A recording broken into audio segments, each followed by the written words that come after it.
ഇന്ത്യക്കാരായി ജനിച്ചു മരിക്കുന്ന ജീവിത കാലയളവിൽ ഇന്ത്യക്കാരെന്ന് ആവർത്തിച്ച് തെളിയിക്കേണ്ടി വരുന്ന നിസ്സഹായാവസ്ഥ നമുക്ക് അന്യമാണ്. സമാധാനവാദികളായ കശ്മീരിലെ സാധാരണ ജനത്തിൻ്റെ ജീവിതം കുറേയേറെ കാലമായി അങ്ങനെയായിരുന്നു. അതിലൊരു ഇളവ് ലഭിച്ച കാലത്തിന് മുകളിലേക്കാണ് 6 ഭീകരർ അശാന്തിയുടെ വെടിയുണ്ടകൾ പോയിന്റ് ബ്ലാങ്കിൽ തൊടുത്തത്. രക്തസാക്ഷികളായ 26 മനുഷ്യരിൽ ഒരാളുടെ പേര് സയ്യിദ് ആദിൽ ഹുസൈൻ ഷാ എന്നാണ്. പഹൽഗാമിലെ കുതിരക്കാരൻ. മതം തിരിച്ചറിയാൻ പേര് ചോദിച്ചെത്തിയ വിഷജന്തുക്കളോട് ഞാനൊരു ഇന്ത്യക്കാരൻ എന്ന് പറഞ്ഞ ആദിൽ, ഒപ്പം ഭീകരതയ്ക്കെതിരെ ആദ്യം തെരുവിലിറങ്ങിയ കശ്മീരിലെ സാധാരണക്കാരായ മനുഷ്യർ. അച്ഛൻ രാമചന്ദ്രന്റെ മൃതദേഹം കൊണ്ടുപോയ മോർച്ചറിയിലടക്കം മകൾ ആരതിക്കൊപ്പം സഹോദരന്മാരെ പോലെ കൂടെ കശ്മീരി ഡ്രൈവർമാരായ മുസാഫിറും സമീറും. ഇനിയുമുണ്ട് ഒരുപാട് പേർ. വിദ്വേഷത്തിനൊപ്പം നിൽക്കാൻ തയ്യാറല്ലാത്തവർ, മനുഷ്യർക്കിടയിൽ മതം തിരയാത്തവർ, ദുരന്തമുഖത്ത് സ്നേഹം വിളമ്പിയവർ, യഥാർത്ഥ ഭാരതീയർ. ഇവരുടെ കഥ കൂടി പറഞ്ഞ് പെഹൽഗാമിനെ ഇന്ന് അവസാനിപ്പിക്കാനാകൂ. ആദ്യം RDX റാപ്പ് കാണാം 59 സെക്കൻഡിൽ.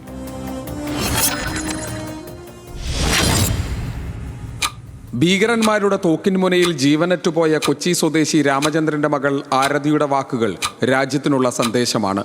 ഇന്ത്യക്കാരനെ ഹിന്ദുവും മുസ്ലിമുമായി വേർതിരിക്കാൻ ശ്രമിക്കുന്ന ഭീകരവാദികളുടെ പദ്ധതികൾ പാളുന്നത് ആരതിയെ പോലുള്ളവരുടെ നേർസാക്ഷ്യങ്ങളിലൂടെയാണ്.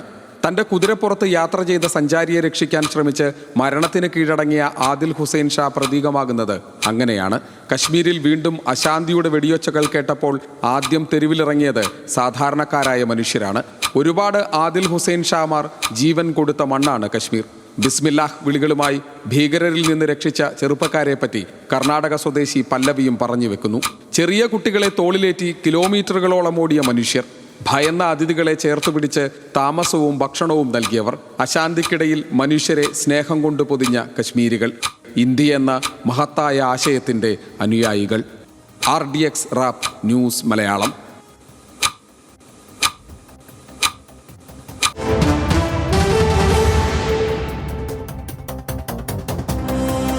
കശ്മീർ ഇന്ത്യയുടെ അവിഭാജ്യ ഘടകമാണ്. കശ്മീരികളും സ്വാസ്ഥ്യം തിരിച്ചു കിട്ടിയ കശ്മീരികൾക്ക് തിരിച്ചടിയായാണ് ഭീകരാക്രമണം എത്തിയത്. ഭൂരിപക്ഷം ജനങ്ങളുടെയും പ്രധാന വരുമാന മാർഗം ടൂറിസവും അനുബന്ധ വ്യാപാരങ്ങളുമാണ്. അതിഥികളെ ആക്രമിക്കുന്നവരോട് മാപ്പില്ല എന്നാണ് കശ്മീർ ജനത ഇന്നലെ പറഞ്ഞത്. രക്ഷപ്പെട്ടവർക്ക് ഭക്ഷണവും വെള്ളവും താമസ സൗകര്യങ്ങളും ഒരുക്കി കശ്മീരികൾ. ആദിൽ രാജ്യത്തിൻ്റെ വേദന തന്നെയാണ്. വെടിയേറ്റു മരിച്ച സയ്യിദ് ആദിൽ ഹുസൈൻ ഷാ കശ്മീരിലെ പഹൽഗാം സ്വദേശിയാണ്. വർഷങ്ങളായി പഹൽഗാമിലെ കുതിര സവാരിക്കാരൻ, പോണിവാല. കുടുംബത്തിൻ്റെ ഏക അത്താണിയായ 28കാരൻ.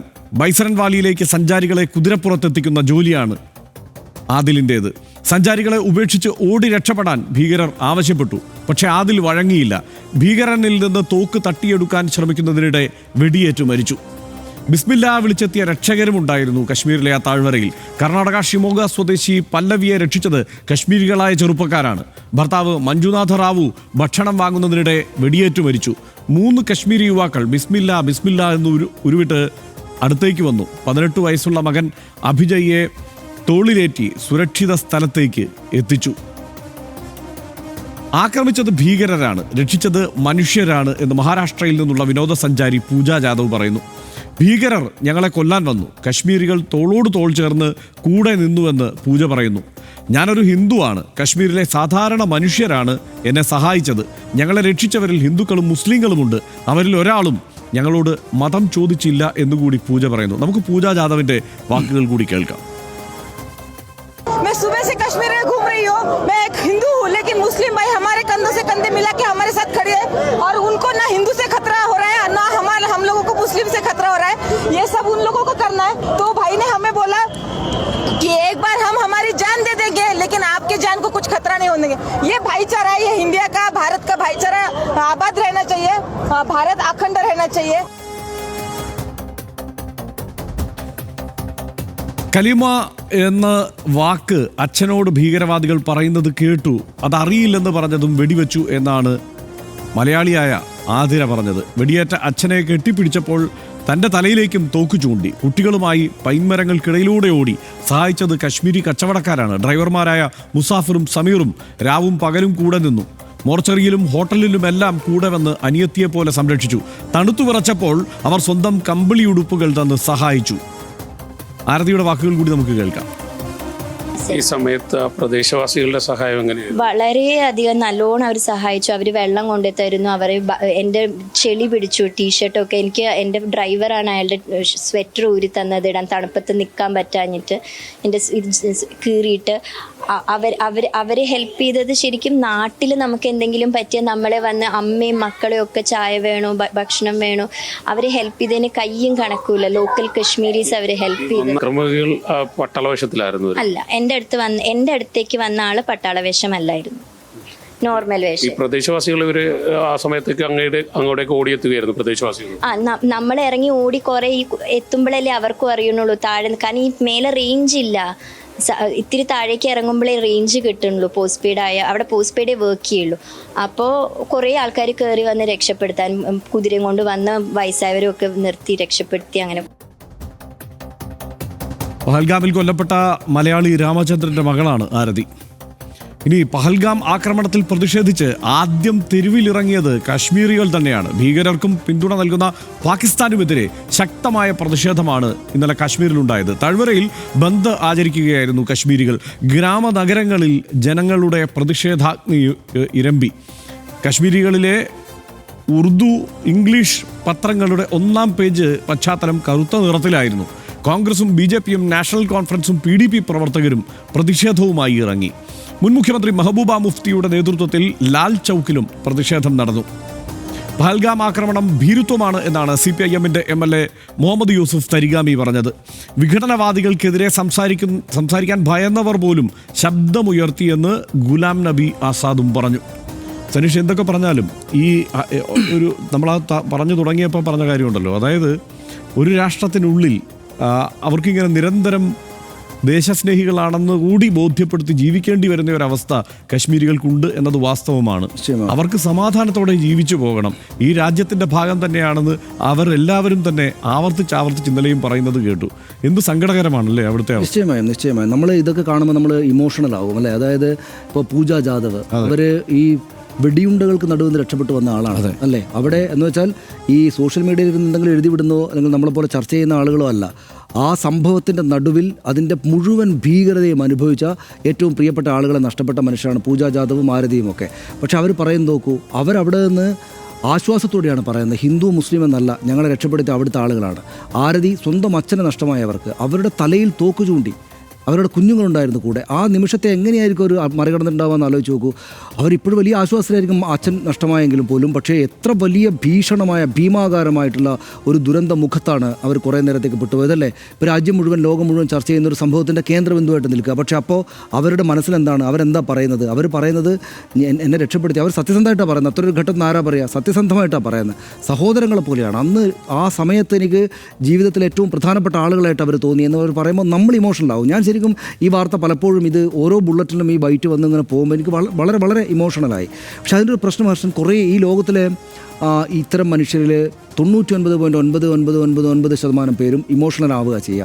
മതാതീതമായിട്ടുള്ള മനുഷ്യരുടെ സ്നേഹബന്ധത്തെക്കുറിച്ചും ഇത്തരം ഘട്ടങ്ങളിൽ പരസ്പരം കൈകോർക്കുന്നതിനെക്കുറിച്ചും എല്ലാ മനുഷ്യരും വളരെ വൈകാരികമാകും ഇത്തരം സംഭവങ്ങളിൽ. പക്ഷേ വളരെ നിസ്സാരമായൊരു ശതമാനം ആളുകൾ തിരിച്ചാണ്. ആ നിസ്സാരമായ ശതമാനം ആളുകളെയാണ് നമ്മൾ സോഷ്യൽ മീഡിയയിലൊക്കെ ഇപ്പം മതം പറയുന്ന വിദ്വേഷം തുപ്പുന്ന ആളുകളായിട്ട് കാണുന്നത്.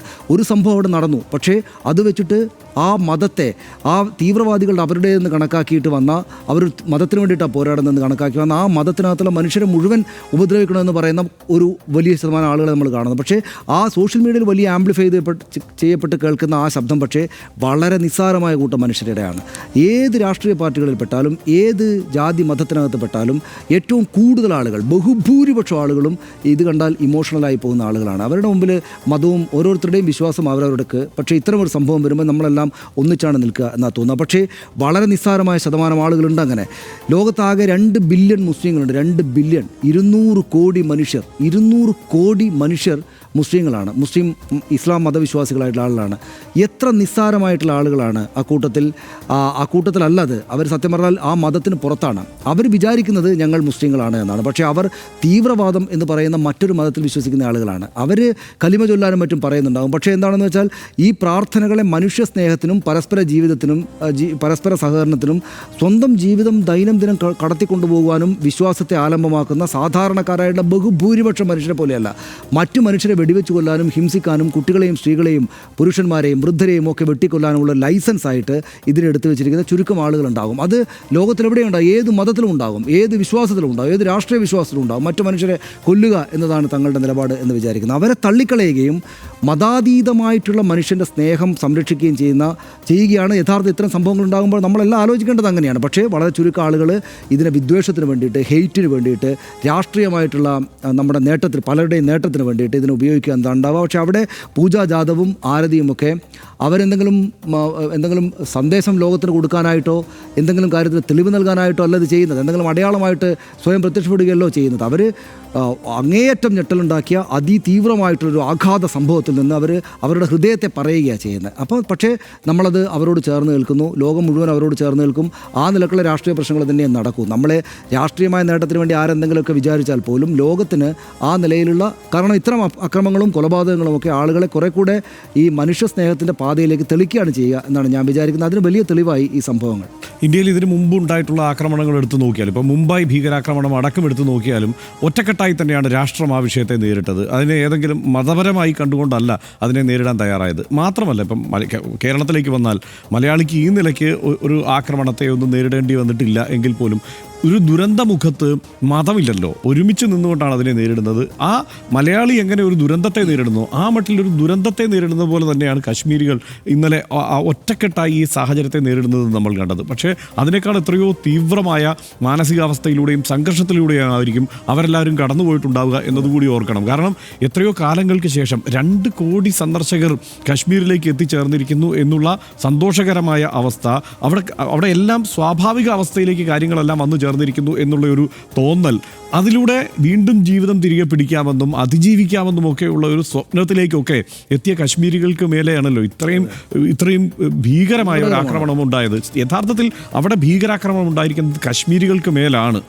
കാരണം എത്രയോ കാലത്തേക്ക് ഇനി കശ്മീരിനെ തകർത്ത് കളഞ്ഞിരിക്കുന്നു. ഇപ്പോൾ തന്നെ ബുക്കിംഗ് സൈറ്റുകളിലെല്ലാം, ഇപ്പോൾ കഴിഞ്ഞ ദിവസം വന്ന റിപ്പോർട്ട് അനുസരിച്ചാണെങ്കിൽ ഏതാണ്ട് ഓഗസ്റ്റ് വരെയുള്ള ബുക്കിംഗ് സമ്പൂർണ്ണമായി ക്യാൻസൽ ചെയ്യപ്പെട്ട് കഴിഞ്ഞു. ജമ്മു കാശ്മീരിലേക്കുള്ള യാത്ര എല്ലാം ക്യാൻസൽ ചെയ്യപ്പെട്ട് കഴിഞ്ഞു. ആ പ്രദേശത്തെ തകർക്കാനാണ് യഥാർത്ഥത്തിൽ പാകിസ്ഥാൻ ലക്ഷ്യമിടുന്നത്, അല്ലെങ്കിൽ ഈ ഭീകരവാദികൾ ലക്ഷ്യമിടുന്നത്. ഞാൻ നേരത്തെ പറഞ്ഞല്ലോ, ഈ പാകിസ്ഥാൻ ഒരു മതരാഷ്ട്രം എന്ന നിലയ്ക്ക് ഒരു സമ്പൂർണ്ണ പരാജയമായി മാറിയിട്ടുണ്ട്. ആ മതം തന്നെ ഇവിടെ പ്രയോഗിക്കുക എന്നതുകൂടിയായിരിക്കുമല്ലോ ഈ ഭീകരവാദികൾ ഉദ്ദേശിച്ചിട്ടുണ്ടാവുക.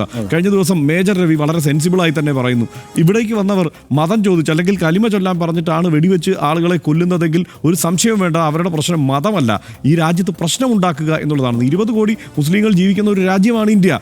ആ രാജ്യത്ത് പ്രശ്നമുണ്ടാക്കുക എന്നത് തന്നെയാണ് ഈ വന്ന ഭീകരം. പരസ്പരം അകറ്റുക എന്നതും പരസ്പരം വിദ്വേഷത്തിലും സംഘർഷത്തിലും കലാപത്തിലേക്കും ഈ രാജ്യത്തെ തള്ളിവിടുക എന്നതുമാണ് ഈ വന്ന ഭീകരവാദികളുടെ ഉദ്ദേശം എന്നൊരു സംശയമില്ലാതെ പറയാമല്ലോ. അതുകൊണ്ട് തന്നെയാണല്ലോ ഇവർ ഈ പറയുന്ന മതം, അല്ലെങ്കിൽ വരുന്ന ഭീകരർക്ക് എന്ത് മതം, ഇവിടെ അവർക്ക് ഭീകരർക്ക് ഇന്ത്യ എന്നുള്ള ഒരു രാജ്യവും ഇവിടുത്തെ ജനതയും മാത്രമേ ഉള്ളൂ. അവരെ തകർക്കുക എന്നത് മാത്രമേ അവർക്ക് ലക്ഷ്യമുള്ളൂ. അത് തന്നെയാണ് ഈ അവിടെ വന്ന ഭീകരവാദികൾ ചെയ്തത്. ഇപ്പോൾ അവിടെ നിന്ന് വന്ന ആളുകൾ അവർ ഈ കാര്യങ്ങൾ വിശദീകരിക്കുമ്പോൾ നമുക്കത് കൂടുതൽ വ്യക്തമാവുകയാണ്. കാരണം അതിനെ പ്രതിരോധിക്കാൻ ശ്രമിക്കുന്നവരെയും അവർ വെടിവെച്ച് കൊല്ലാൻ തന്നെയാണ് തീരുമാനിക്കുന്നത്. അതുകൊണ്ട് തന്നെയാണല്ലോ ആദിലിൻ്റെ ജീവൻ അവിടെ നഷ്ടമാവുന്നത്. അതിനെ 18 വയസ്സുള്ള ഒരു ചെറുപ്പക്കാരനെയാണ് തോളിലെടുത്തുകൊണ്ട് കശ്മീർ യുവാക്കൾ ഓടി രക്ഷപ്പെട്ടത്, ഈ ഭീകരവാദികളുടെ അടുത്തു നിന്നും ഓടി രക്ഷപ്പെട്ടതെന്നാണ് ഒരു അമ്മ പറയുന്നത്. അപ്പോൾ ആ രംഗം ഒന്ന് മനസ്സിൽ ആലോചിച്ച് നോക്കൂ, എത്ര തീവ്രമാണ്. നമുക്കിപ്പോൾ ഒരൊറ്റ ദൃശ്യം നമ്മൾ കാണുന്നുണ്ട്, ഇടയ്ക്കിടയ്ക്ക് ഒരു ചെറുപ്പക്കാരനെ തോളിലെടുത്തുകൊണ്ട് ഒരു കശ്മീരി യുവാവ് ഓടുന്നത്. ശരിക്കും അത് കാണുമ്പോൾ നമുക്കിങ്ങനെ ഹൃദയം പിടയ്ക്കും. അത് അത്രയ്ക്ക് സങ്കടകരമായ ഒരു അവസ്ഥയിലൂടെയാണല്ലോ അയാളും കടന്നു പോകുന്നത്.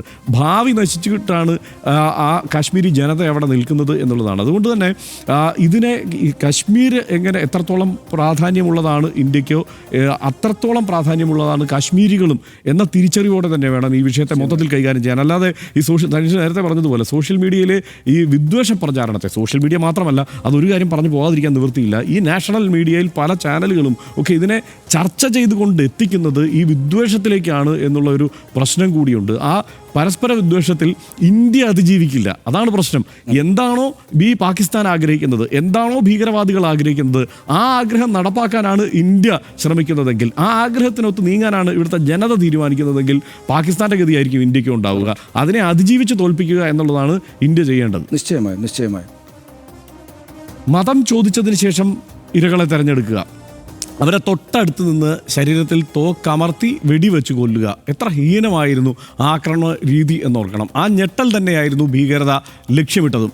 ഈ രാജ്യത്ത് മതപരമായ വിഭജനമുണ്ടാക്കുക, ആഭ്യന്തരമായി നമ്മളെ നമ്മുടെ തന്നെ ശത്രുക്കളാക്കുക, ആഭ്യന്തര സംഘർഷത്തിനും കലാപത്തിനും വഴിമരുന്നിടുക. പക്ഷേ അതിവേദനയുടെ ഈ നേരത്തും രാജ്യം പക്വത കാണിച്ചു. സ്നേഹം കൊണ്ടും സാഹോദര്യം കൊണ്ടും കശ്മീർ ജനത ഭീകരതയെ നിഷ്പ്രഭമാക്കുന്ന കാഴ്ചയാണ് രാജ്യം കണ്ടുകൊണ്ടിരിക്കുന്നത്. ഭീകരവാദത്തിന് മതമില്ലെന്ന്, അത് ഹൃദയശുദ്ധിയുള്ള മനുഷ്യർക്ക് ചേരുന്നതല്ലെന്ന് താഴ്വര ഒരിക്കൽ കൂടി തെളിയിക്കും. പ്രിയപ്പെട്ടവരുടെ അരുങ്കൊല കണ്ട് വിറങ്ങലിച്ചു നിന്ന മനുഷ്യരെ കശ്മീർ അത്രമേൽ നെഞ്ചോട് ചേർത്ത് പിടിച്ചിട്ടുണ്ട്. അതുകൊണ്ടാവും സ്വന്തം വീടുകളിൽ തിരിച്ചെത്തിയിട്ടും ആ കെട്ട നേരത്ത് ഒപ്പം നിന്നവരുടെ പേരുകൾ പോലും ഓർത്തുവെച്ച് രക്ഷപ്പെടെത്തിയവർ സംസാരിക്കുന്നത്. എത്രയോ കാതങ്ങൾ ദൂരെ ജനിച്ച് ജീവിച്ച മനുഷ്യർ, അവർ പരസ്പരം സഹോദരങ്ങളെന്ന് വിളിക്കുന്നു. ഈ മനോഹര കാഴ്ചയാണ് ഇന്ത്യ എന്ന ആശയം. എത്ര ആഴമാണ് സാഹോദര്യം എന്ന വാക്കിനെന്നോർത്ത് അവരെ കേട്ടിരിക്കുമ്പോൾ നമ്മുടെ കണ്ണ് നനയുന്നുണ്ട്. ഈ രാജ്യത്തെ ഓർത്ത് നമ്മുടെ ഹൃദയം നിറയുന്നുണ്ട്. സ്നേഹത്താൽ ആർദ്രമായ ഈ മനോഹര ആശയം കെട്ടുപോകാതിരിക്കട്ടെ. അതിനു മുന്നിൽ ഭീകരത തോറ്റുപോകട്ടെ.